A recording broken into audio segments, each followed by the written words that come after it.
Hola, ¿qué tal? En la clase de hoy vamos a ver adaptación.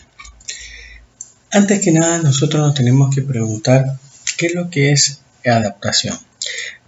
Acá la definición de la Real Academia Española dice que adaptación es la acción o el efecto de adaptarse.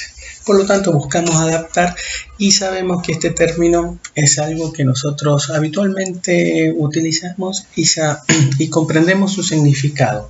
Como que dice que acomodar, ajustar algo a otra cosa, modificar. Queremos modificar. Dicho de una persona es acomodarse, pero acá hay una definición dentro de lo biológico que dice sobre dicho de un ser vivo, es acomodarse a las condiciones de su entorno.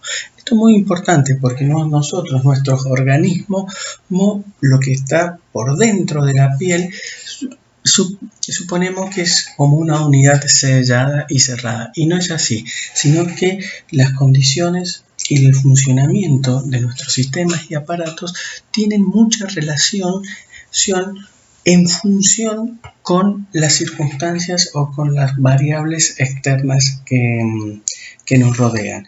Es muy clásico ver este tipo de adaptación fisiológica. Fíjense cómo está denominado, que son los cambios fisiológicos que ocurren cuando algunas variables del medio externo o interno se modifican. Es decir, eso es muy importante tenerlo en cuenta, que los distintos sistemas y aparatos existen algunos cambios, unos son inmediatos, otros son a largo plazo, otros después se transmiten genéticamente de generación en generación, de ese acomodamiento de los funcionamientos de los distintos sistemas a las distintas variables que existen en el medio.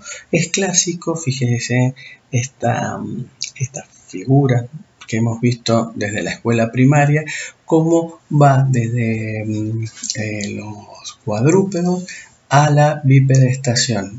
Esto ha llevado muchos años de adaptarse a esa nueva situación ambiental. Tenemos clásicamente la adaptación de la jirafa, como se adapta su cuello a las alturas para obtener los alimentos que están elevados en las copas de los árboles. Esto lo vivimos a diario, la adaptación que ocurre en una casa, en una familia, que es muy común cuando cohabitamos, nos tenemos que adaptar unos a otros, más si en esa familia por ahí ha habido algún cambio de algún tipo de enfermedad o discapacidad, o la llegada de un niño, como todos esos integrantes de esa familia tienen que adaptarse a la nueva situación. Y obviamente acá tenemos otra figura que representa clásicamente cómo nos tenemos que adaptar a nuestros tiempos laborales, a las exigencias cada vez mayores y de acuerdo al trabajo de cada uno. Y si hablamos de adaptación, tenemos el ejemplo bien presente, muy actual, cómo nosotros nos tenemos que adaptar a un microorganismo que ha ocasionado una pandemia mundial y que en estas situaciones estamos viviendo un fenómeno o un proceso de adaptación a esta nueva existencia en el medio ambiente que nos contagia y que ha producido la pandemia.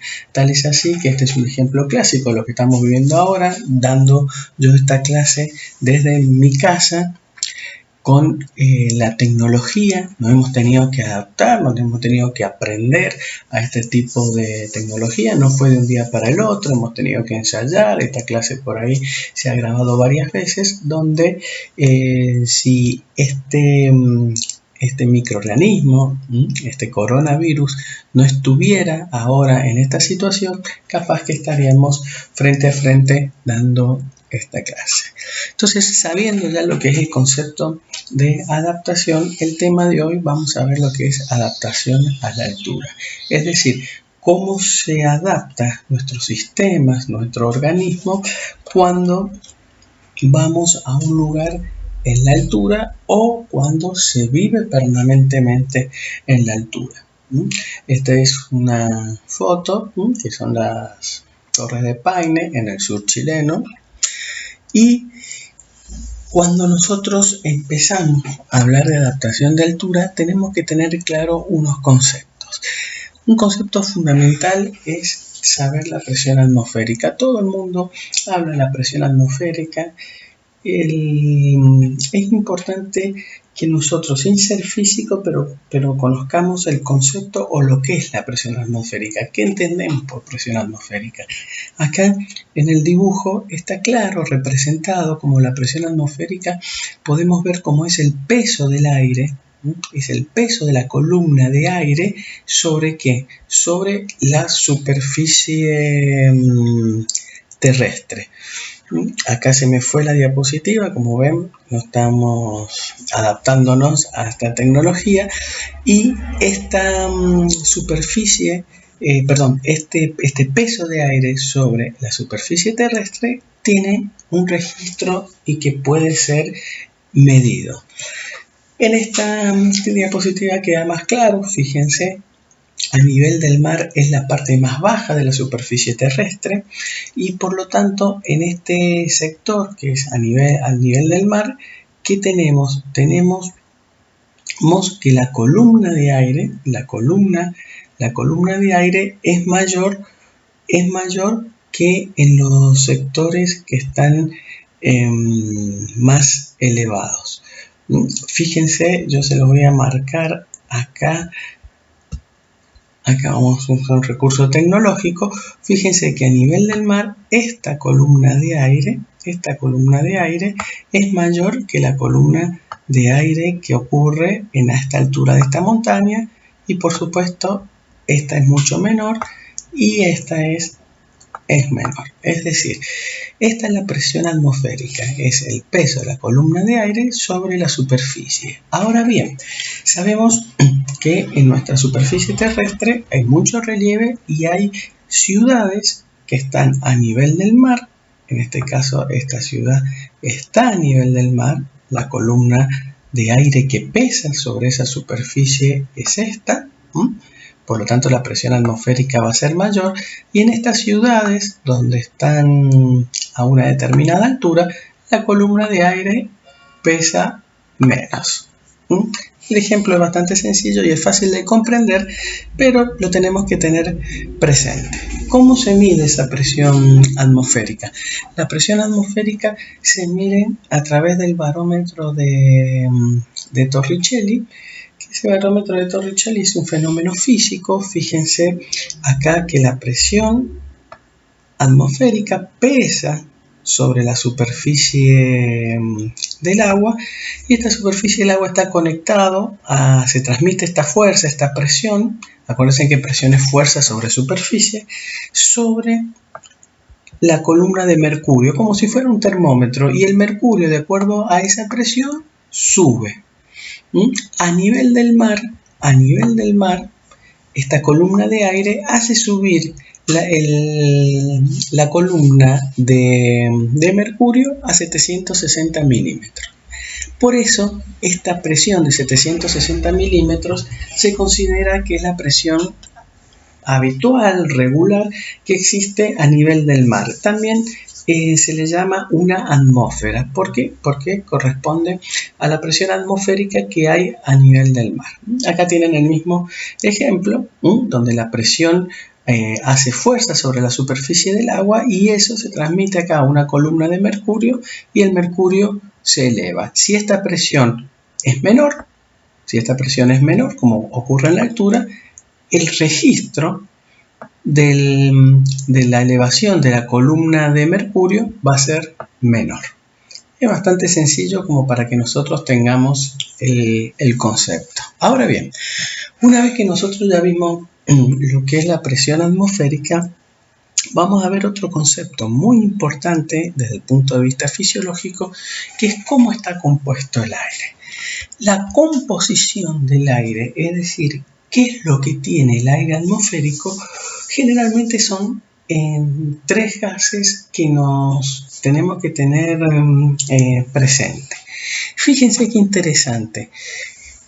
Contrariamente a lo mejor al inconsciente colectivo de la población en general, podemos decir que la composición del aire, el mayor componente del aire, casi el 80%, casi, fíjense, el 80%, que está representado acá en celeste, está dado por un gas inerte que no participa en el funcionamiento del organismo, que es ¿quién? El nitrógeno.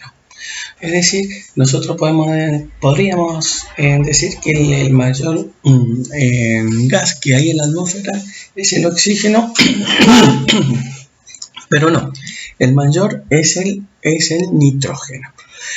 Y el oxígeno, ¿qué tiene? Tiene aproximadamente un 21%. Fíjense, tiene un 21% que es de oxígeno y un 1% de gases nobles. Fíjense, acá tenemos en la tablita el nitrógeno casi 78%, el oxígeno casi un 21%, el argón menos del 1%, el dióxido de carbono, que tan peligroso es y que nosotros, nuestro organismo continuamente lo está eliminando al exterior. Fíjense en el aire atmosférico qué bajo que es 0,033%, y el hidrógeno prácticamente en porcentajes mínimos.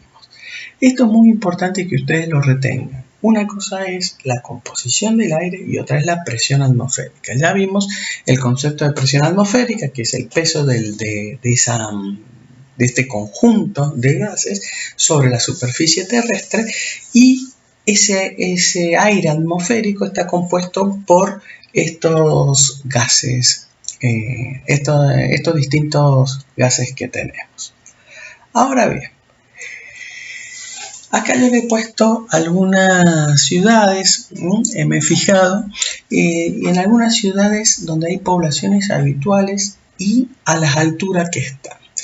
Estos datos es importante para tenerlos presentes. Fíjense, una de las ciudades más altas que hay en el mundo está en China, una ciudad que se llama Wenquan, está a 5.000 metros de altura. Es una ciudad, a lo mejor para China, una ciudad no muy grande, pero fíjense la cantidad de población que tiene 11 millones de habitantes, es decir, que hay 11 millones de habitantes que viven a 5.000 metros de altura.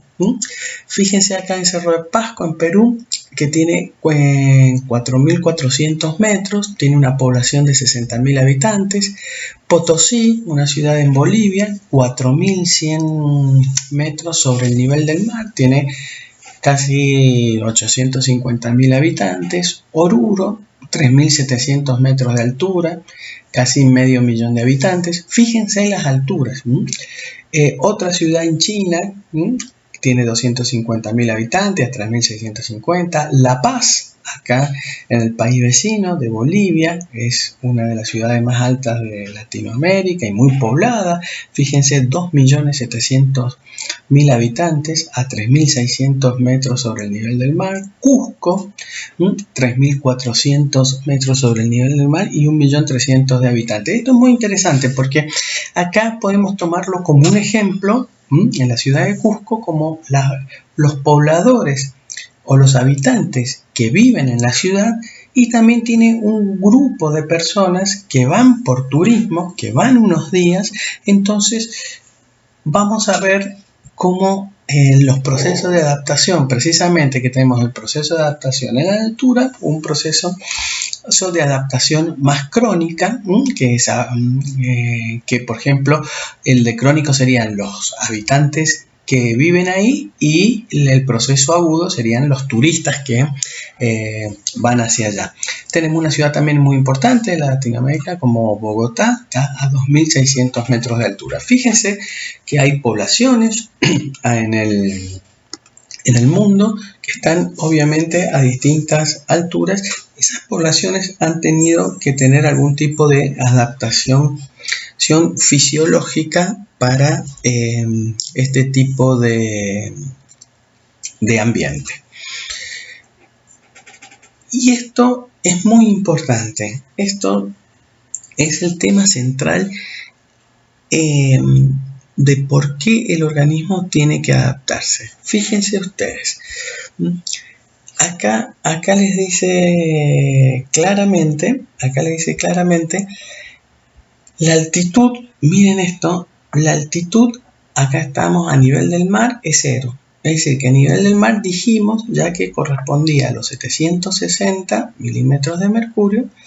Ahora bien, de esos 760, de esa presión, el 20 o el 21% corresponde a la participación del oxígeno. Es decir, que el porcentaje de esa presión atmosférica que tiene el oxígeno o que aporta el oxígeno es de 159. Es decir, 760 es el peso de todos los gases, fundamentalmente de cuál era, del nitrógeno, y el oxígeno aporta esos 760, 159.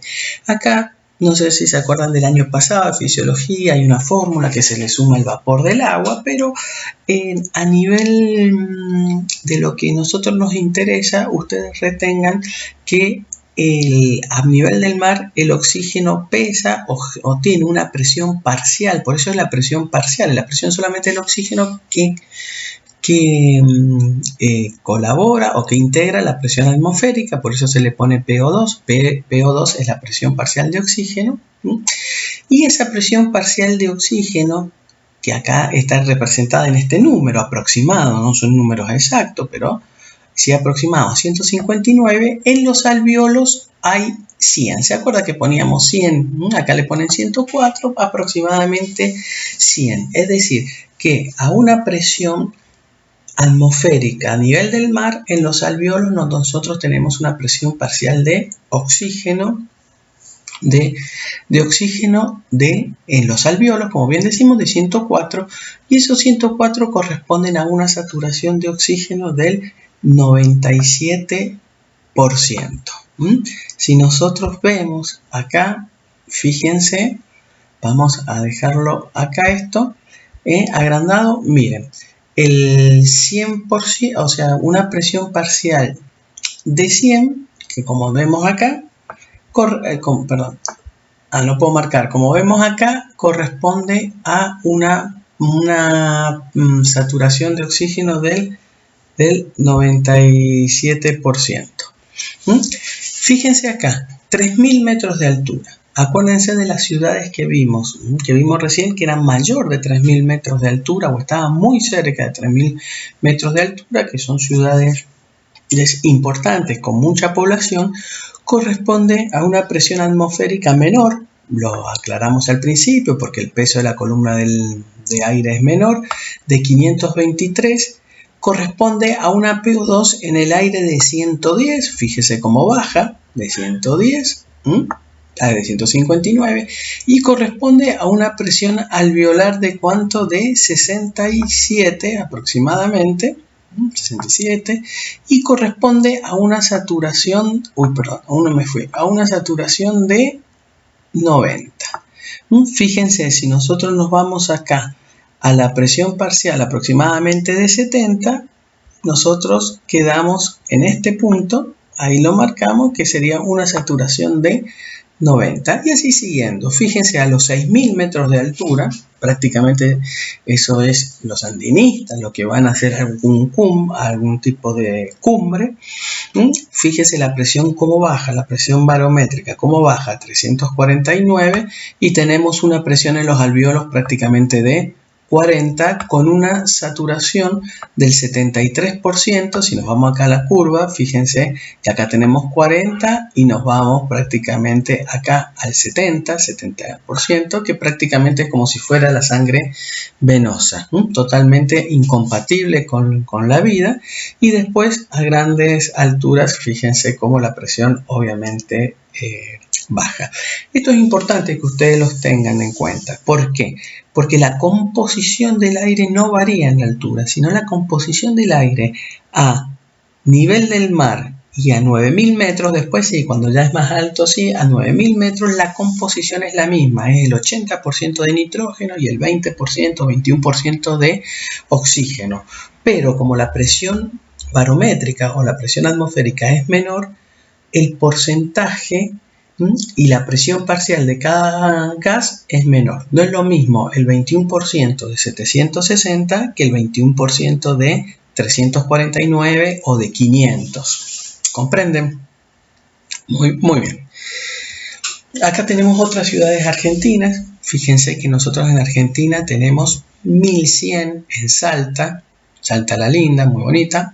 Jujuy tenemos 1260. Fíjense, Jujuy tiene casi 700.000 habitantes. Salta tiene 1.400.000, es decir, son ciudades importantes. La Quiaca es un lugar alto, fíjense que está en el límite de Jujuy con Bolivia, 3.400 metros sobre el nivel del mar y tiene una población de 14.000. Nosotros, Mendoza, estamos a 746 metros sobre el nivel del mar y nosotros tenemos una población aproximadamente de 2 millones de habitantes. Y ahora bien, cuando nosotros en la cercanía vamos hacia la montaña, fíjense, en Uspallata tenemos 2.000 metros de altura y la población que vive ahí, casi 6.000 habitantes, tienen que adaptarlo a esa determinada altura. Y en las cuevas, cuando vamos a Chile, fíjense, tenemos 3.500 metros de altura. En la población, fíjense qué interesante, 8 habitantes en el censo, en el último censo oficial fue lo que nos dio. Es decir, en Argentina tenemos poblaciones, no poblaciones tan altas, como si la Quiaca, pero no como las que vimos especialmente en Perú y en Bolivia, de los que más nos interesa acá en Latinoamérica. Los puntos más altos argentinos tenemos cuando nosotros vamos al Cristo Redentor, tenemos 3.860 metros, y el Aconcagua, como van los andinistas, según el cartel oficial, estamos en casi 7.000 metros de altura. Siendo el punto más alto del mundo el Everest, que está, fíjense, a 8.848 metros de altura, donde prácticamente la presión atmosférica era muy baja y por lo tanto la presión parcial de oxígeno era sumamente baja. Muy bien, visto este panorama, visto cómo se comporta o las características de la atmósfera en las distintas alturas, vamos a ver cómo son los fenómenos fisiológicos y qué son los fenómenos fisiológicos que nos vamos a ir adaptando a dicha circunstancia ambiental. Si nosotros salimos de una ciudad que estamos a nivel del mar,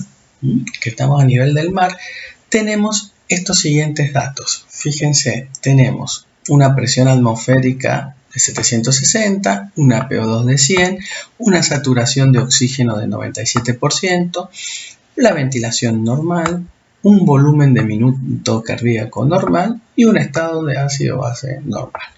Nosotros en esta ciudad a nivel del mar nos subimos a un avión. Durante el vuelo se encuentra la cabina climatizada, es decir, que tratan del clima de la cabina con las condiciones lo más cercanas a la ideal, que sería a nivel del mar. Ahora, ¿qué pasa? Cuando nosotros ya llegamos a nuestro destino, donde pueden ser, fíjense, a una altura, como decíamos, de 3.000 metros, la presión atmosférica es de 520. La mayoría de las ciudades que nosotros podemos, o que la gente va por turismo,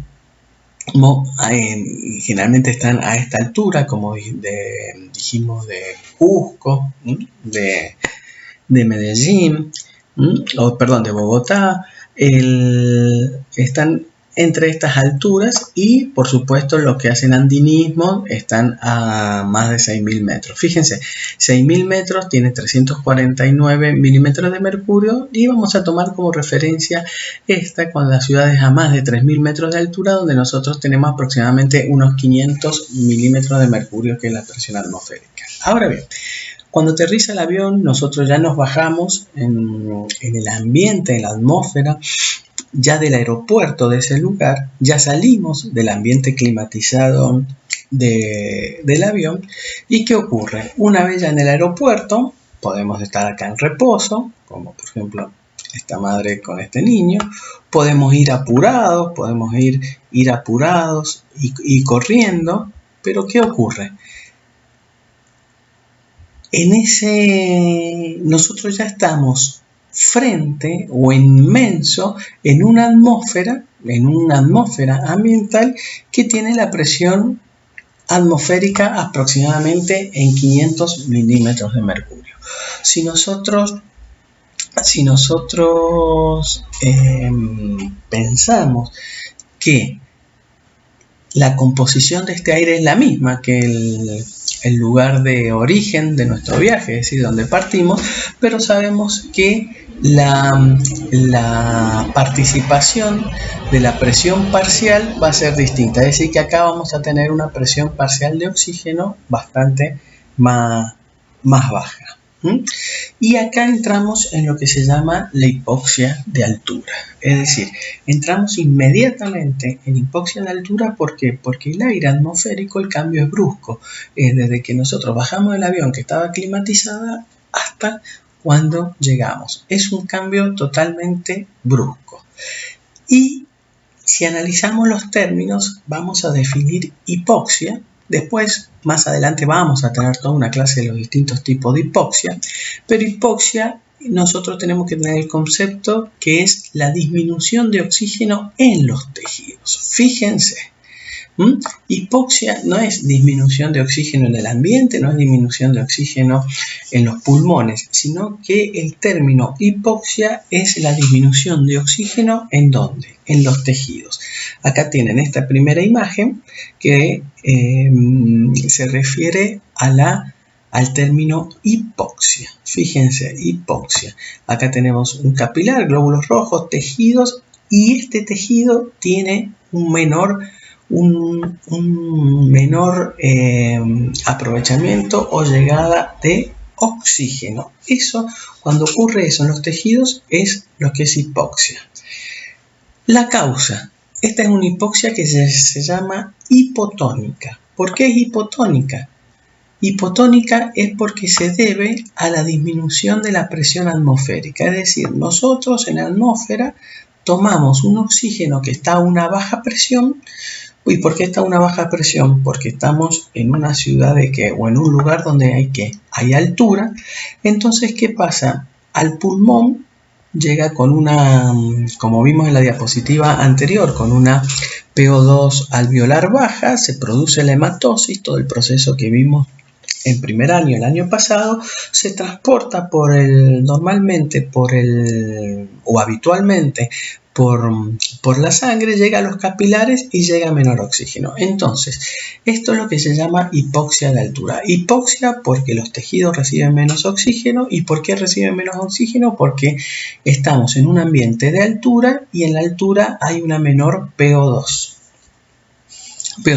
Es considerada una hipoxia fisiológica porque no hay ninguna patología en el pulmón, no hay ninguna patología en el transporte de oxígeno por la sangre, no hay ninguna patología en la utilización de las células del oxígeno, donde cuando veamos en la clase de hipoxia vamos a ver los distintos tipos de hipoxia, pero esta es una hipoxia fisiológica, donde no hay una condición que varía de una determinada persona, una enfermedad, y por eso entra en hipoxia, sino que cualquiera de nosotros que estaríamos acá en esta aula virtual o estaríamos en la realidad, cualquiera de nosotros, si nos vamos a tal lugar, todos entraríamos en la hipoxia de altura. ¿Por qué? Porque la condición es que el oxígeno, la presión parcial del oxígeno del aire ambiental que nosotros estamos inspirando es menor. ¿Cómo nos adaptamos a esa hipoxia? Hay dos fases. Una, que es la fase aguda, y otra que es la fase crónica o evolutiva. La fase aguda es generalmente en la primera semana, y la fase crónica es a los 10 días aproximadamente. Por ejemplo, si nosotros somos turistas y vamos al Cusco o vamos a las cuevas, y nos quedamos unos días ahí, vamos a estar en la fase aguda. ¿Por qué fase? Fase porque dura días, si no sería crisis. Una crisis dura algún tiempo menor. Las fases generalmente son cuando los cambios o cuando las características duran días. Y en el caso de la crónica o evolutiva, podemos ver aquellas personas que ya llevan un tiempo en la población o los que realmente viven en esa población. Que para la adaptación crónica aproximadamente tenemos a partir de los 10 días en adelante.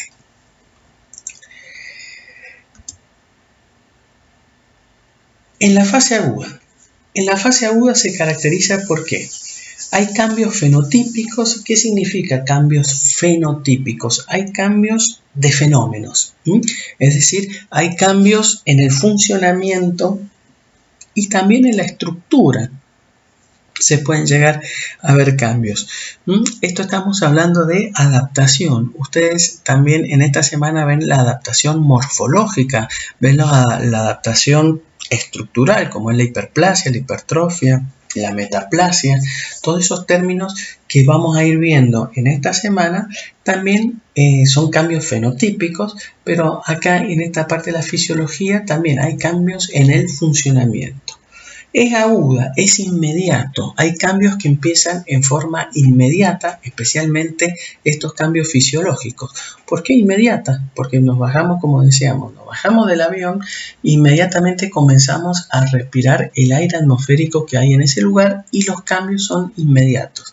Y otra cosa son reversibles, es decir, que una vez que se fue el fenómeno ambiental, puede volver a la situación anterior o ser reversible. ¿Cuál es el centro o el núcleo de esta adaptación? Esta es la curva de disociación de la hemoglobina.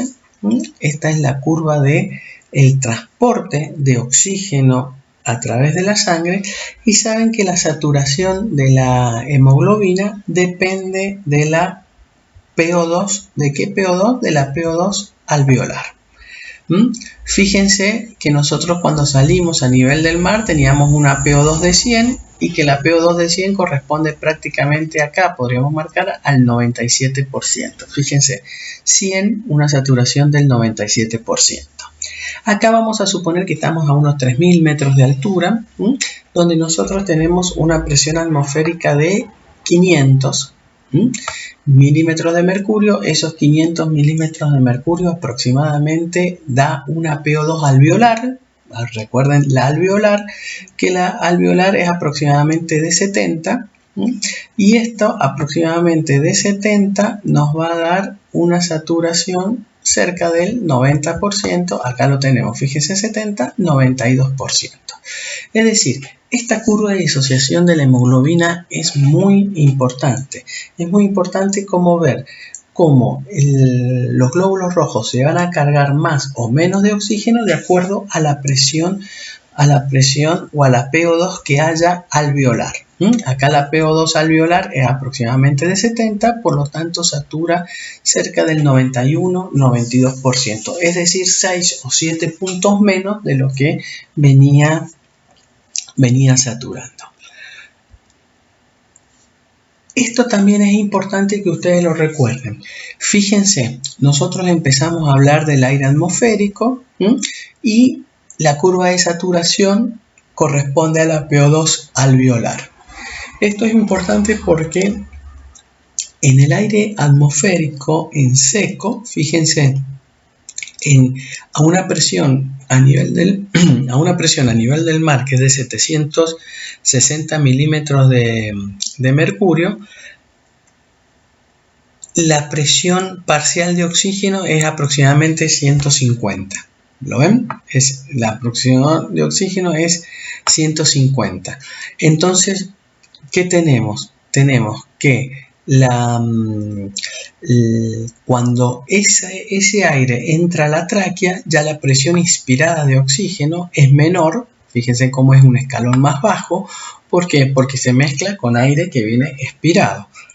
Es decir, en la tráquea hay mezcla del aire que se inspira y mezcla con el aire expirado que tiene menos oxígeno. Fíjense, en el aire la presión de oxígeno o la fracción de oxígeno expirado, del aire expirado, es menor, y en el aire alveolar fundamentalmente es menor en el aire alveolar. ¿Por qué? porque en el alveolo está pasando oxígeno hacia la sangre, por lo tanto la presión está bajando. Fíjense cómo prácticamente de 150 la PO2 en los alveolos disminuye a 100 y esa presión de 100 es la que va a saturar la hemoglobina. Por lo tanto, si la presión atmosférica baja, todo esto, la presión alveolar va a ser cada vez más bajo. Y a su vez, del aire alveolar a la PO2 arterial hay un pequeño desfasaje de 2 o 3 milímetros de mercurio, que es el gradiente alveolo-arterial. ¿Se acuerdan que esto lo vimos?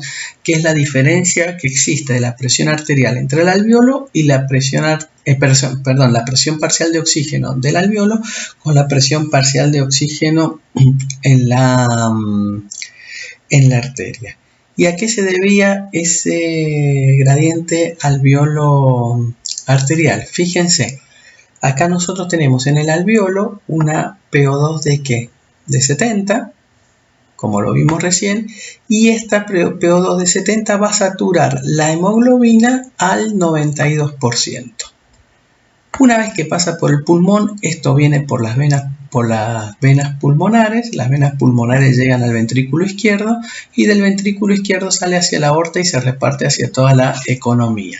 Pero hay un gradiente alveolo arterial que era, ¿se acuerdan? Por los shunt o los cortocircuitos que hay entre la circulación bronquial y la circulación pulmonar, y por las venas de Tebecio, que son venas que desembocan directamente del ventrículo derecho hacia el ventrículo izquierdo o hacia las cavidades izquierdas. Entonces se mezcla un poco de sangre desoxigenada con sangre oxigenada sin pasar por el pulmón, porque hacen como cortocircuito y bajan un poquito la PO2. Es decir, que con una PO2, fíjense, con una PO2 de 70 alveolar, en las arterias tenemos una PO2 de 68, un poquito más bajo, no es significativo, pero es un fenómeno que ocurre.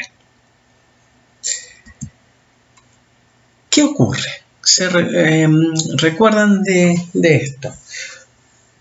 En el seno carotidio había distintos tipos de receptores. Esos receptores van a regular, por un lado, la respiración, y por el otro lado va a regular el aparato cardiovascular.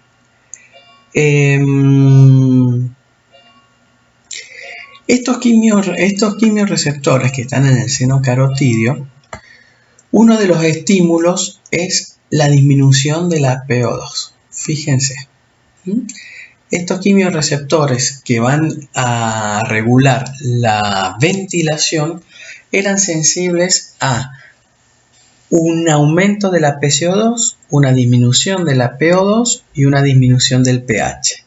El más sensible de esos estímulos era el aumento de la PCO2. La PO2 debía bajar y debía bajar mucho para que se estimularan estos receptores y produjeran los efectos ventilatorios. Y bueno, acá vemos que de una PO2 normal de 100 ha bajado prácticamente a 70, ha bajado más del 20%, por lo tanto es un estímulo para que se estimulen estos quimiorreceptores. Al estar estimulados estos quimiorreceptores, van por el nervio vago o glosofaringio, llegan al centro respiratorio, y en el centro respiratorio estimulan las neuronas inspiratorias, y este estímulo de las neuronas inspiratorias va a ir acá sobre el diafragma y va a producir ¿qué cosa? Una hiperventilación. Es decir, que cuando nosotros estamos ya bajando del avión, cuando vamos a buscar el equipaje, cuando salimos a la calle a buscar el taxi, lo que sea, ya nuestra sangre tiene una saturación baja, los quimiorreceptores ya están estimulados, el centro respiratorio está estimulado y por lo tanto la actividad diafragmática está estimulada y empezamos a tener una hiperventilación. Por otro lado, esos quimios, o son otros quimiorreceptores, pero que están también ubicados aquí en el seno carotidio, también por la vía aferente, que es el neumogástrico, llega al centro del tracto solitario, el núcleo del tracto solitario, y ahí va a producir una menor inhibición del simpático, es decir, que va a producir una mayor descarga simpática, porque está menos inhibido, pero bueno, no importa. Esto tienen que tener ustedes el concepto, produce una mayor actividad simpática y por lo tanto produce un aumento de la frecuencia cardíaca, un aumento del inotropismo, lo que va a producir un aumento del volumen sistólico y por lo tanto va a aumentar ¿qué cosa? El volumen minuto cardíaco, que era volumen sistólico por frecuencia cardíaca. Por lo tanto, cuando nosotros ya estamos respirando ese aire atmosférico, estos quimiorreceptores son estimulados y van a producir dos fenómenos muy importantes. Uno es la hiperventilación y el otro es el aumento del volumen cardíaco.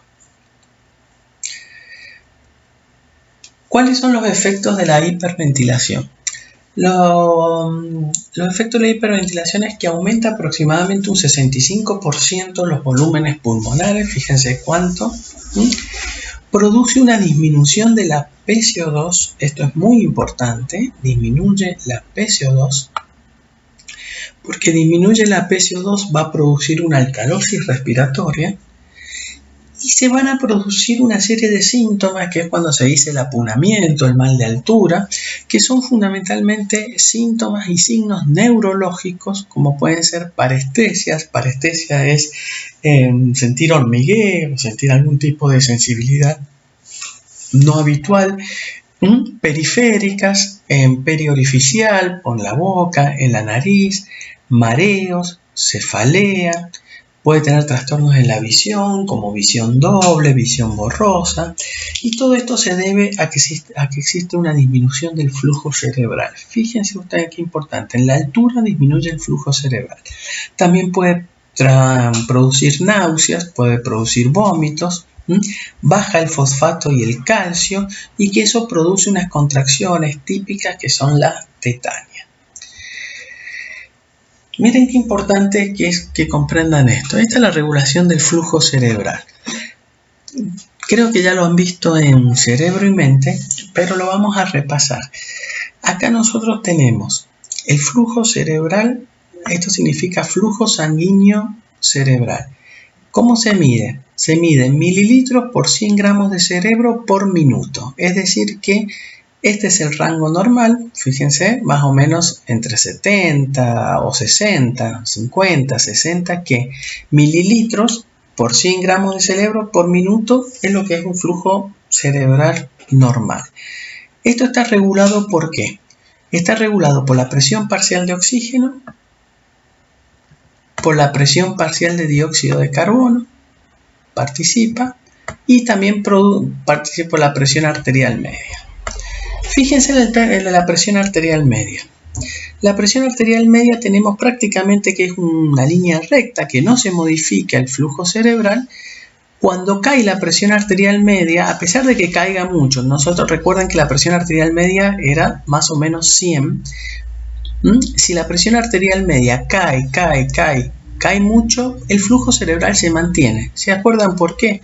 Porque cuando caía la presión arterial se producía la descarga simpática, que había una vasoconstricción periférica, nos poníamos pálidos, sudorosos, por una vasoconstricción a nivel de la piel, del riñón, de las vísceras, y entonces había una redistribución del flujo hacia la circulación cerebral. Entonces por eso, a pesar de que la presión arterial media, el flujo cerebral no cae por esa redistribución del flujo. Ahora bien, cuando ya es mucha la caída de la presión arterial, el flujo cerebral comienza a caer.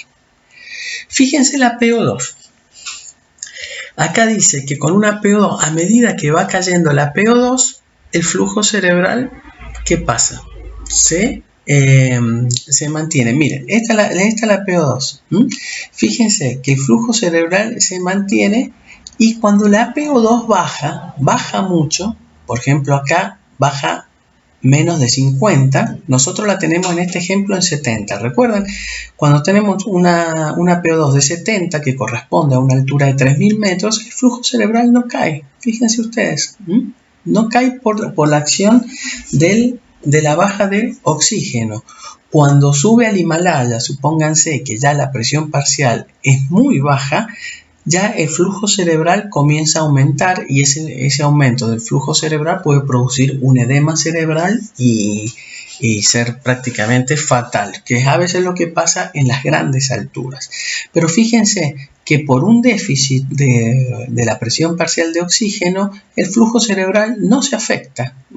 Acá tenemos el normal de 100. ¿Cuánto tiene que bajar? Acá estamos a 3.000 metros de altura, donde tenemos una presión parcial de oxígeno de 70. Sin embargo, el flujo cerebral, fíjense, acá en 70, una presión parcial de oxígeno de 70, el flujo cerebral se mantiene dentro de los niveles, sino que tiene que bajar mucho el flujo cerebral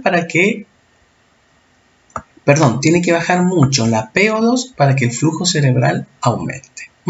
Lo volvemos a repetir, la presión parcial de oxígeno tiene que bajar mucho para que el flujo cerebral aumente. Aquí en este ejemplo que tenemos de 70 milímetros de mercurio, la PO2 a 3.000 metros de altura, el flujo cerebral no se afecta. Pero veamos a la PCO2. La PCO2 sí, fíjense que la curva es mucho más inclinada y acá que decimos que el paciente está hiperventilando, la PCO2 disminuye y como disminuye la PCO2, fíjense qué pasa con el flujo cerebral, disminuye también.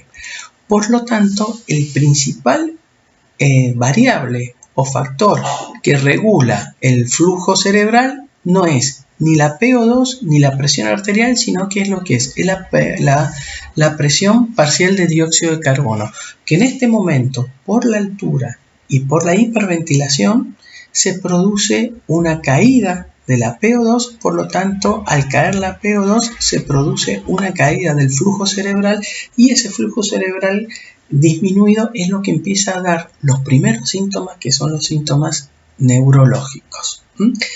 Y el otro característico que vemos también por la hiperventilación que produce una hipocalcemia es la tetania. La tetania son contracciones involuntarias, especialmente de los músculos del antebrazo, y que produce esta forma de contracción y que lo vemos representado acá en la mano, que es típico cuando se hiperventila. Esto es bastante frecuente cuando se hiperventila no fuera de la altura, es decir, cuando en otras circunstancias que se hiperventila que no está involucrada la altura, como puede ser, por ejemplo, en las crisis de pánico, en las ansiedades, que uno hiperventila mucho y puede aparecer ya los síntomas neurológicos y aparecer la hipocalcemia y producir este tipo de contracción. Entonces, eso es lo que pasa por la hiperventilación. Vimos en la diapositiva anterior este mismo gráfico donde los quimiorreceptores son estimulados por la PO2 baja y a nivel del núcleo del tracto solitario va a producir una descarga simpática, lo que va a producir un aumento del volumen sistólico por aumento del inotropismo y un aumento de la frecuencia cardíaca, por lo tanto va a haber un aumento del volumen minuto cardíaco. ¿Qué es lo que ocurre? Dijimos que nosotros que la hipoxia era la hipoxia o la disminución de oxígeno a nivel de los tejidos. Ahora bien, fíjense, ustedes recuerdan que lo hemos nombrado muchas veces, que en la microcirculación, acá tenemos la entrada a la microcirculación, tenemos lo que se llama el esfínter precapilar, que ese esfínter precapilar es el que va a regular el flujo hacia los capilares. Este esfínter precapilar, que lo vamos a ver acá, esto está representado el esfínter precapilar, tiene un efecto o tiene una influencia del sistema nervioso simpático, que está aumentado el sistema nervioso simpático aquí en la altura y que va a producir ¿qué cosa? Va a producir vasoconstricción. Ahora bien, como estos tejidos están en hipoxia, como estos tejidos se encuentran en una hipoxia, esta hipoxia hace aumentar algunos metabolitos importantes como es el ADP y el óxido nítrico, y este ADP y óxido nítrico producen una vasodilatación. Por lo tanto, este esfínter precapilar tiene dos influencias. Una influencia más central, que es la vasoconstricción, medida por el sistema nervioso simpático, por la descarga simpática, que es muy aguda, y por otro lado, un efecto vasodilatación debido a que estos tejidos están en hipoxia y esa hipoxia aumentan, entre otros, estos mediadores químicos que son importantes, que es el ADP y el óxido nítrico, y que tienden a ir a la vasodilatación. Entonces, esto es lo que se llama la respuesta capilar sistémica a la hipoxia. Es decir, los tejidos se defienden, el tejido se defiende y como se encuentra en hipoxia, vasodilata su esfínter precapilar y de esta forma le llega más sangre hacia los tejidos. Ahora bien, ¿qué pasa en la respuesta capilar pulmonar? En la respuesta capilar pulmonar es algo distinto a lo que pasa en la respuesta capilar. Fíjense, ¿qué es lo que tenemos? En la etapa aguda tenemos una disminución de la PO2 alveolar. ¿Por qué tenemos una disminución de la PO2 alveolar? Porque la presión atmosférica ha disminuido. A diferencia del circuito sistémico, el circuito capilar ante un fenómeno ante un alveolo que está con una PO2 baja, produce una vasoconstricción. En vez de una vasodilatación, como vimos en los tejidos periféricos, acá produce una vasoconstricción. Entonces, esta hipoxia que produce una vasoconstricción, como lo vemos acá en los capilares pulmonares, si esa vasoconstricción persiste, vamos a tener una hipertensión pulmonar y vamos a tener esta situación donde tenemos los alveolos que están ventilados pero con poco oxígeno en su interior y una disminución de la perfusión por vasoconstricción. ¿Comprenden? Esto es un fenómeno fisiológico bueno, pero no precisamente en la altura. Por ejemplo, si hay una zona del pulmón que por una patología está mal ventilado y tiene una PO2 baja, se produce una vasoconstricción para redistribuir este flujo a zonas del pulmón mejor ventilada y que se produzca una mejor hematosis. Pero como acá la hipoxia es generalizada, entonces se produce una vasoconstricción generalizada, produciendo una relación ventilación-perfusión aumentada, porque hay mayor ventilación que perfusión. Entonces esto es importante, que puede producir una hipertensión pulmonar, y si es una hipertensión pulmonar aguda puede llegar a la insuficiencia cardíaca aguda, como derecha sería en este caso, como veríamos más adelante cuando veamos cardiovascular. Por ahora quédense con este concepto, que a nivel de la respuesta capilar sistémica hay una vasodilatación en los tejidos sistémicos, pero a nivel del pulmón hay una vasoconstricción, y al haber una vasoconstricción puede aumentar bruscamente y en la fase aguda la presión pulmonar, y eso puede hacer que el ventrículo derecho claudique y que pueda llevar a una insuficiencia cardíaca de acuerdo a las condiciones previas que haya tenido ese corazón antes de subir a la altura. Y después tenemos otro tipo de respuestas endócrinas a la hipoxia. Aumenta las hormonas tiroideas. A nivel de la corteza suprarrenal aumenta los glucocorticoides. Acuérdense que los glucocorticoides se secretaban en la fase fascicular o en la capa fascicular de la corteza suprarrenal, y en la médula suprarrenal aumentan las catecolaminas, hay una descarga simpática que hablamos. También a nivel de la hipófisis aumenta la ADH. Esto es importante, aumenta la ADH, lo que hace que aumente el volumen sanguíneo, y a nivel del páncreas endocrinos aumentan la insulina por las células beta y el glucagón por las células alfa de los islotes. Todo estos fenómenos endocrinológicos se debe a una disminución de la PO2 baja. ¿En dónde? En los capilares. Son otras respuestas que ocurren a la hipoxia. Las respuestas más importantes es la respuesta cardiovascular y la respuesta ventilatoria. ¿Y eso por qué?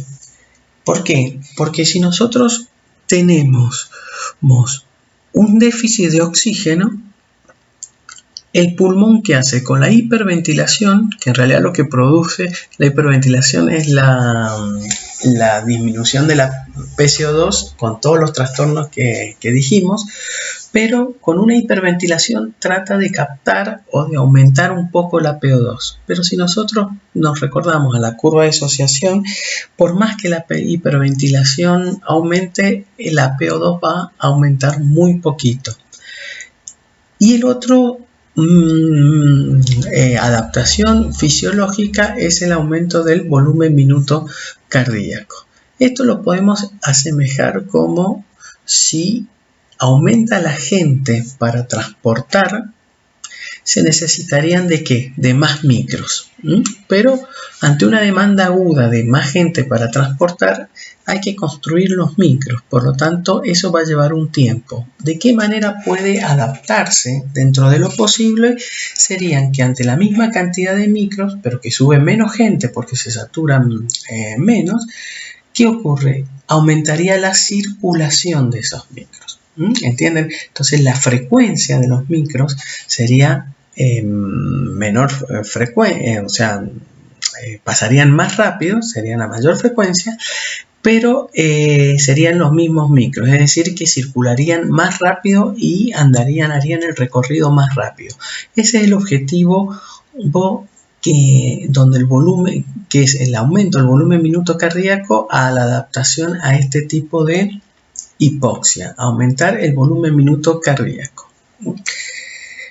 Bien, también existe una respuesta renal, y esta respuesta renal ya está orientada un poco a lo que les acabo de decir con el ejemplo de los micros, a la fabricación de transportadores y a la fabricación de glóbulos rojos. Entonces, la respuesta renal es que aumenta la eritropoyetina. Está mal escrito, me acabo de dar cuenta. La eritropoyetina, y que esa eritropoyetina va a actuar sobre el receptor de la célula comprometida y va a aumentar la velocidad, no la velocidad, sino la producción de glóbulos rojos, aumentando la eritropoyesis. Este proceso dura aproximadamente entre 7 y 10 días. Es decir, que nosotros, si vamos de turista 3 o 4 o 5 días, vamos a estar en esta adaptación, vamos a estar con un volumen minuto cardíaco aumentado, con una frecuencia cardíaca aumentada, con una hiperventilación aumentada, pero y también el aumento de la eritropoyetina, pero los efectos del aumento de la eritropoyetina se van a ver aproximadamente a los 10 días. Y también disminuye la renina. Esas son las respuestas que tenemos, la respuesta renal.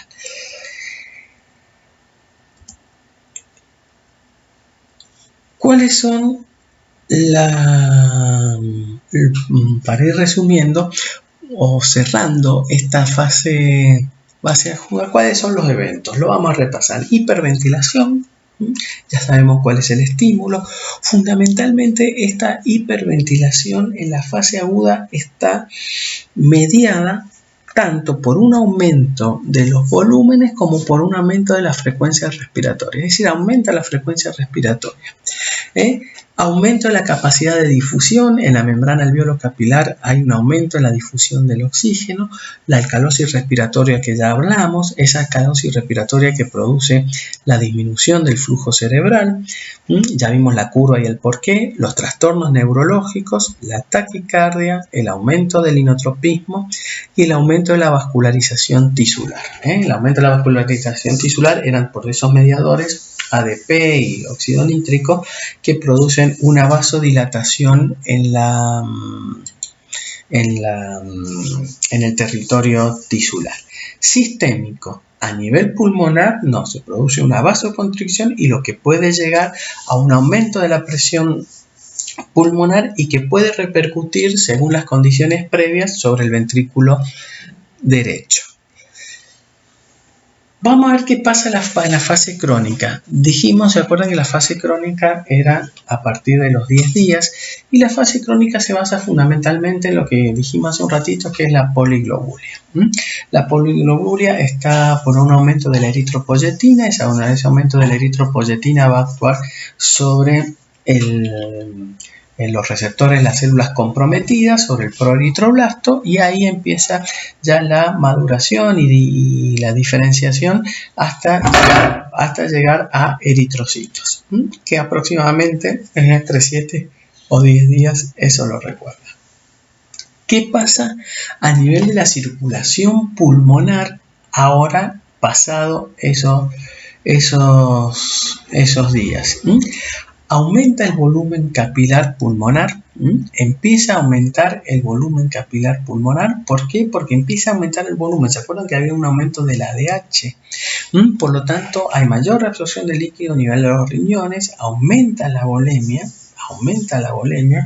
y al aumentar la volemia, y al aumentar y dentro de esa volemia tener más glóbulos rojos, porque se están produciendo la poliglobulia, la hipoxia disminuye. ¿Entienden? Porque la hipoxia, que teníamos como concepto el oxígeno en los tejidos, acá le está viniendo más oxígeno. ¿Por qué? Porque le están viniendo más glóbulos rojos con oxígenos. Menos saturados, obviamente, menos saturados, pero con más glóbulos rojos. Es decir, si antes venía un micro con 100 personas, ahora por ahí vienen 2 micros con 50 personas, pero la cantidad de personas es la misma. Entonces la hipoxia empieza a ceder, ya los tejidos ya no están en hipoxia. La gran diferencia es decir, que en vez que vengan en menos glóbulos rojos, sino que vienen repartidos en más glóbulos rojos, pero la cantidad de oxígeno comienza a mejorarse. Por lo tanto, los pulmones de esa vasoconstricción inicial ya empieza a vasodilatarse, por lo tanto aumenta el volumen capilar pulmonar, aumenta los volúmenes pulmonares, aumenta el volumen corriente, el volumen de reserva inspiratoria y expiratoria, la capacidad vital, y también tienen una persistencia de aumento de la presión pulmonar. Eso es importante. Cuando lo veamos, no en el crónico, no es mucha la presión como aumenta, porque ya se produjo una vasodilatación acá de los capilares porque la hipoxia disminuyó, pero que tienen una media de presión pulmonar mayores de los que viven a nivel del mar.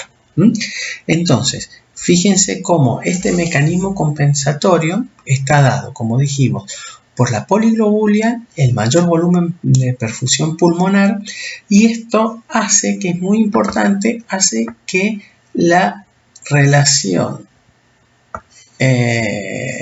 ventilación-perfusión se acerque a 1, prácticamente en todas las zonas pulmonares. Esta era la situación que teníamos inicial. ¿Recuerdan?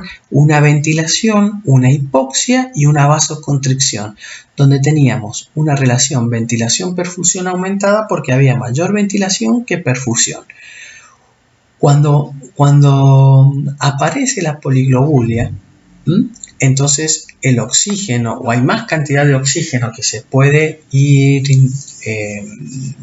transportando, esa hipoxia disminuye y al producirse la hipoxia, al disminuir la hipoxia se produce una vasodilatación del lecho capilar, por lo tanto las proporciones se van acercando. Fíjense que acá puede haber una proporción de aire correspondiente a una proporción de flujo o de perfusión. Por lo tanto, la relación ventilación-perfusión en los pacientes que están en altura o en las personas que están en altura se aproxima a 1 ¿en dónde? En todas las zonas pulmonares, prácticamente en todas las zonas pulmonares. Recordemos que, por ejemplo, a nivel del mar, la relación ventilación-perfusión arriba, en la parte de los vértices, se comportaría como esto, donde uno tenemos una relación ventilación-perfusión aumentada porque hay baja perfusión, y en las bases sería más como esto, donde la relación ventilación-perfusión es disminuida porque en proporción hay mayor perfusión que ventilación. Eso es lo que pasa a nivel del mar y dentro de la fisiología normal que nosotros vimos. En las personas que ya están adaptadas a la altura, generalmente en todo el pulmón tiende a regularizarse y tener una relación ventilación-perfusión más cercana a 1. ¿Por qué? Porque la ventilación se mantiene, pero aumenta ¿qué cosa? La perfusión. Entonces él mantiene una relación cercana a 1. Volvemos a repetir, este primer caso sería lo que pasa en el agudo y esto ya en la parte, y esto sería en la parte más de los 10 días cuando aparece la poliglobulia, disminuye la hipoxia, disminuye la vasoconstricción del circuito pulmonar y aumenta la perfusión pulmonar. ¿Y qué se produce al ir mejorando la hipoxia? Al ir mejorando la hipoxia, ¿por qué? Porque ya tenemos más glóbulos rojos, el hematocrito aumentó, por lo tanto, la presión parcial sigue baja, pero la hipoxia mejora. ¿Y mejora por qué? Por el aumento de los glóbulos rojos que transportan más oxígeno. Volvemos a decir el ejemplo. Si un micro venía con 100 pasajeros y de golpe, porque disminuye la PO2, trae 70, se encuentra en hipoxia. Ahora, si después de una adaptación, 2 micros traen 70 personas, en realidad la hipoxia mejora, porque en vez de 100 personas ahora transportan 140 personas. Es decir, la hipoxia mejora sobrepasadamente. Por lo tanto, estos quimiorreceptores que lo que captan la hipoxia dejan de descargar y al dejar de descargar vuelve tanto el inotropismo como la frecuencia cardíaca a la normalidad o al estado anterior y se produce la disminución del gasto cardíaco. Es decir, que ese aumento del gasto cardíaco fue en lo agudo hasta la construcción de nuevos glóbulos rojos y cuando estos nuevos glóbulos rojos aparecen ya la velocidad de circulación comienza a disminuir. Pero ¿qué pasa en el sistema respiratorio? Y esto es muy importante. En el sistema respiratorio, los quimiorreceptores que están en el seno carotídeo, esos quimiorreceptores que conectan a través del glosofaringio y del neumogástrico al bulbo y que estas neuronas inspiratorias descargan sobre el diafragma y producen la hiperventilación, son de adaptación lenta. ¿Por qué? Porque el estímulo de estos quimiorreceptores no es la hipoxia, como el de los que estimulan el aparato cardiovascular, sino que el estímulo de estos quimiorreceptores, ¿cuál era? En este caso es la PO2 baja. ¿Se acuerdan que el estímulo era la PCO2 elevada, la PO2 baja y el pH bajo? Acá el estímulo permanece y este estímulo va a permanecer mientras las condiciones atmosféricas no cambien. Por lo tanto, este estímulo no se adapta, fíjense, no estamos hablando de adaptación, no se adapta, es decir que mientras esté el estímulo, esto va a seguir descargando, por lo tanto el paciente sigue hiperventilando y los pacientes, las personas, no hablemos de pacientes, las personas o los pobladores de esas ciudades altas tienen volúmenes pulmonares mayores que los nuestros, con lo que vivimos a una altura que prácticamente no incide, como acá en Mendoza, a menos de los 1000 metros, o a nivel del mar, tienen una mayor ventilación. Entonces, en los crónicos, en las personas que viven así, que ya llevan muchos años, los volúmenes pulmonares, tanto la capacidad vital, los volúmenes de reserva expiratoria, el volumen corriente, son comparativamente mayores que los que viven a una población más baja o menos de los 1000 metros. Acá tenemos, fíjense la fórmula del volumen pulmonar, era volumen corriente por frecuencia cardíaca, o de la ventilación alveolar, ¿se acuerdan? Era volumen corriente menos el volumen del espacio muerto por la frecuencia respiratoria, perdón, no cardíaca, quise decir respiratoria. ¿Cómo compensa? Especialmente, ¿cómo compensa? ¿Por un aumento de la frecuencia respiratoria? No. Si ustedes toman la frecuencia respiratoria en una persona que vive en las alturas con una persona que vive a nivel del mar, prácticamente la frecuencia respiratoria es lo mismo. Sin embargo, tanto la ventilación pulmonar como la ventilación alveolar son más aumentadas en las personas que viven en la altura, pero esto se debe especialmente a ¿qué?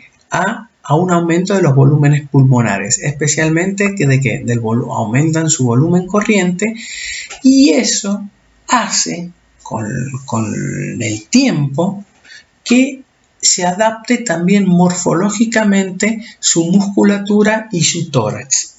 El tórax, habitualmente las personas que viven en la altura son tórax más anchos, con mayor capacidad pulmonares que una persona que no vive en la altura. Es decir, que acá hay cambios fisiológicos y que esos cambios fisiológicos también van con cambios estructurales. Cambios morfológicos que en la musculatura producen una hipertrofia, en los músculos trabajan más, y también en la jaula torácica, en la conformidad del tórax, que se va adaptando a que en su interior los pulmones tienen más aire. ¿Entienden? Entonces, el pulmón, al tener mayor ventilación, la morfología o la estructura o la anatomía se adapta a esa función. Por supuesto que esto lleva tiempo. Estos generalmente se ven más en los pobladores, ¿no? Si nosotros vamos 10 o 15 días y volvemos a los 20 días, vamos a tener un aumento de la caja torácica. No, pero sí, durante esos 10 días que estuvimos allá y que estuvimos adaptados, nuestro hematocrito subió, nuestros volúmenes pulmonares eran mayores. Si nos haríamos una espirometría en la altura, los volúmenes serían mayores que una espirometría acá a nivel del mar o a bajas alturas, sino que fundamentalmente estos cambios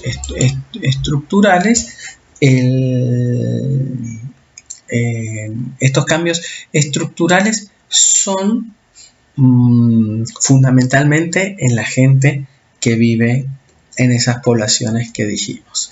¿Y qué pasa con el estado ácido-base? Fíjense, el estado ácido-base, el pH, pusimos la fórmula del pH, el valor del pH es aproximadamente 7,4.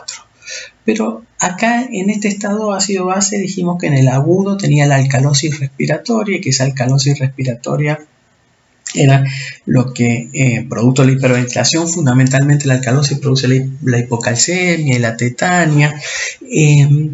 Por lo tanto, acá tenemos la parte pulmonar de esta fórmula, que es la parte del denominador. Acá tenemos la PCO2. Si seguimos y si esas personas que están adaptadas a la altura dijimos que hiperventilan, y es así, hiperventilan, la PCO2, ¿qué pasa? La PCO2 se mantiene ¿qué? Baja. Por lo tanto, si la PCO2 se mantiene baja, tiende a ¿qué? A subir el pH, y por lo tanto a la alcalosis. ¿Cómo se compensa eso en el tiempo? ¿Lo compensa quién? El riñón. O la función renal. La función renal se compensa con una haciendo menos ácida la orina, o en algunos extremos también se elimina bicarbonato, puede eliminarse algo de bicarbonato. Yo lo he representado acá como que el bicarbonato baja. En realidad baja porque se elimina menos hidrogeniones, por la orina se elimina menos hidrogeniones, pero bueno, en algunas circunstancias se elimina bicarbonato por orina, por lo tanto, ¿qué pasa? Al eliminarse bicarbonato por orina, el bicarbonato plasmático desciende y esto hace descender, ¿qué cosa? El pH. Entonces fíjense que tenemos un factor que es real, que la PCO2 está disminuida y que tiende a subir el pH, y las concentraciones de bicarbonatos en las personas en la altura es menor por esta compensación renal. Por lo tanto, el pH, ante una influencia proporcional que tiende a elevarlo y otra influencia que lo tiende a bajar, se mantiene dentro de los niveles normales, y esto se llama una alcalosis respiratoria compensada. ¿Por qué una alcalosis? Porque la PCO2 está baja y tiende a la alcalosis. ¿Y por qué es compensada? Porque el valor absoluto del pH sigue siendo 7,4. ¿Quién lo compensa? La disminución de bicarbonato por la acción fundamentalmente renal. Cuando veamos estado ácido-base, vamos a volver un poco a este tema, pero esto es lo que pasa en las alturas. Y ya para ir terminando, vamos viendo o resumiendo los eventos de la fase crónica o evolutiva. ¿Qué eventos tenemos? ¿Qué pasa en la fase crónica? Bueno, el actor principal de todo esto, ¿quién es? La poliglobulia. Ya vimos el estímulo. ¿Por qué? Porque la PO2 baja estimula en el aparato yuctaglomerular la producción de eritropoyetina. La poliglobulia con un aumento importante del hematocrito, son hematocritos mayores de 50, 55, y el volumen sanguíneo. Acuérdense, entonces hay más volumen de sangre, aumenta la DH, hay más volemia, y a su vez al haber más volemia hay más glóbulos rojos. Ahora bien, recuerden que esos glóbulos rojos, la saturación de esos glóbulos rojos va a haber la saturación que vimos al principio de 90, porque la PO2 no cambia. Entonces a una PO2 de 70 la saturación corresponde aproximadamente, como vimos en la curva, 90. Pero la hipoxia sí mejora, porque el oxígeno, en vez de venir en un determinado número de glóbulos rojos, viene distribuido en más números de glóbulos rojos. Y en realidad hay más oxígeno, los tejidos tienen más oxígenos en la adaptada que cuando están o en alguna población a nivel del mar. Es decir, los tejidos están más oxigenados en el adaptado que en una a nivel del mar. ¿Por qué? Especialmente por este aumento del volumen sanguíneo y por este aumento del hematocrito. En la fase aguda, como no está el aumento del hematocrito, lo compensa o lo reemplaza o pone en funcionamiento, ¿qué cosa? El aumento del volumen minuto cardíaco. Acá ya el volumen minuto cardíaco ha descendido porque la hipoxia bajó y los tejidos ya no están en hipoxia, reciben muchos glóbulos rojos y a su vez esos glóbulos rojos saturados, un poco menos que cuando vino a nivel del mar, pero la cantidad de oxígeno es adecuada. El volumen minuto cardíaco disminuye porque los receptores son sensibles a la hipoxia. Al mejorar la hipoxia, disminuye la velocidad del volumen minuto cardíaco. Ahora, en el caso de la hiperventilación, los receptores son sensibles a la PO2 y la PO2 sigue baja, no se adaptan y por lo tanto la hiperventilación persiste. Como esa hiperventilación persiste, tiende a la alcalosis respiratoria, que es compensada renal, tiene la compensación renal del pH, que es lo que acabamos de ver. La frecuencia cardíaca disminuye y aumenta el 2-3-difosfoglicerato, que era uno de los efectos que desviaba la curva de la disociación de la hemoglobina hacia la derecha, haciéndola menos afín. Por lo tanto, la hemoglobina le es más fácil entregar el oxígeno a nivel de los tejidos, ¿no es cierto? Todos estos cambios son reversibles. Todos estos cambios son reversibles, especialmente en la parte inicial. Pero también existen cambios irreversibles. Por ejemplo, poblaciones que ya nacen, que ya hay generaciones, en las grandes alturas. Fíjense acá, ponemos otra vez La Paz, 3.600 metros, una población que de casi 3 millones de habitantes. Ya hay cambios genéticos, como por ejemplo la estructura de los pulmones, de la jaula torácica, de los músculos respiratorios, que tienden a movilizar mayores volúmenes pulmonares.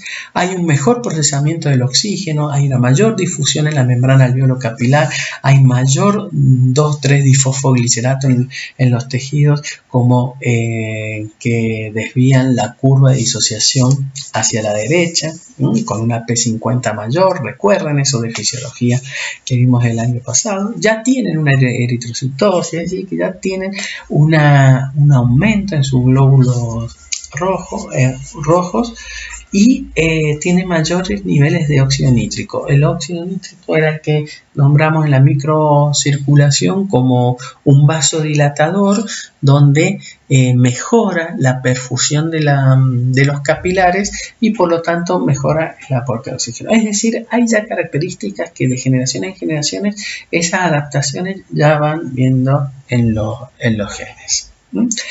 Bueno, y para terminar, este tema de altura siempre se habla en el deporte, cuando especialmente en este país somos muy futboleros y hablamos cuando la selección o un equipo va a jugar a la altura, y los programas periodísticos deportivos hablan de la altura, hablan todo. Como nosotros vemos, realmente hay efectos en la altura. Hay efectos en la altura, en las grandes alturas. En las grandes alturas realmente hay una disminución de la oxigenación, hay una disminución del flujo cerebral, hay una disminución del oxígeno hacia los tejidos, una hipoxia, hay un aumento del volumen minuto cardíaco, que eso aumenta el consumo de oxígeno del miocardio. Es decir, que realmente hay una situación de adaptación. Si nosotros vemos en los estadios donde ha jugado, fíjense, en La Paz están 3.600 metros sobre el nivel del mar, en el estadio Siles.